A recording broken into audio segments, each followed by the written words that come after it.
இதுவரைக்கும் அடிச்சுக்கிட்டு இருந்த அமெரிக்காவுக்கு ஆப்பு தொடர்ந்து விழுந்துட்டு இருக்கிறது அப்படிங்கறத பார்க்கலாம். ஆப்பிள் நிறுவனத்திலிருந்து அமேஷா நிறுவனம் வரை இன்று இரவு இந்தியா நேரப்படி 10 மணி, ஈரான் நேரப்படி 8 மணிக்கு நாங்க தாக்குவோம். எங்கள் இடத்தில் சிந்திய ஒவ்வொரு ரத்தத்துக்கும் ஒவ்வொரு அமெரிக்காவுடைய நிறுவனங்கள் அளிக்கப்படும் என்று நாங்கள் சொல்லியிருந்தோம். அதனால இன்னைக்கு 8 மணிக்கு யாரும் வேலைக்கு போகாதீங்க, உங்க சர்வர் எல்லாம் ஆஃப் பண்ணிடுங்க.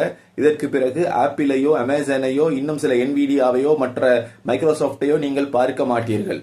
அதனால் கவனமாக இருங்கள். அதுக்கு முன்னாடி சமாதானமான ஓகே என்று சொல்லி ஈரான் ஒரு எச்சரிக்கை செய்திருக்கிறது. இதுல என்னன்னா, ட்ரம்ப் சொல்ற மாதிரி பொய்யான எச்சரிக்கை கிடையாது. ஈரான் சொன்னதெல்லாம் செஞ்சுட்டு வருது. அதனால அங்க இருக்கக்கூடிய இந்தியா மற்றும் இலங்கை போன்ற சகோதரர்கள் தயவு செய்து அந்த அருகில கூட நிற்காதீங்கன்னு ஈரான் சொல்லுது. அதனால இதை மீறி வீம்புக்கு யாரும் போய் நிற்காதீங்க, அதை அடிக்கலாம். இதே நேரத்தில் அது அமெரிக்காக்களே இது நம்பி என்ன செஞ்சுக்கிறாங்கன்னா, ஷேர் மார்க்கெட்ல போட்டிருந்த அந்த ஷேர்கள் எல்லாம் சரிந்து மைனஸ்ல வந்து போயிட்டு இருக்கிறது நீங்கள் பார்க்கக்கூடியதாக இருக்கும். அதனால இது அடிக்கிறதுங்கிறது கன்ஃபார்ம் ஆகி இருக்கிறது ஓரளவுக்கு. அதனால வேற ஏதாவது தகவல் வந்து சமாதானமாக போகிறது அல்லது வேற ஏதாவது நடந்தாலே ஒன்றி மற்றும்படிக்கும் ஏதாவது ஒரு கம்பெனியில ஏதாவது ஒரு ஏவுகணையோ ஏதோ ஒன்று விழப்போகிறதுங்கிறது மட்டும் உறுதி.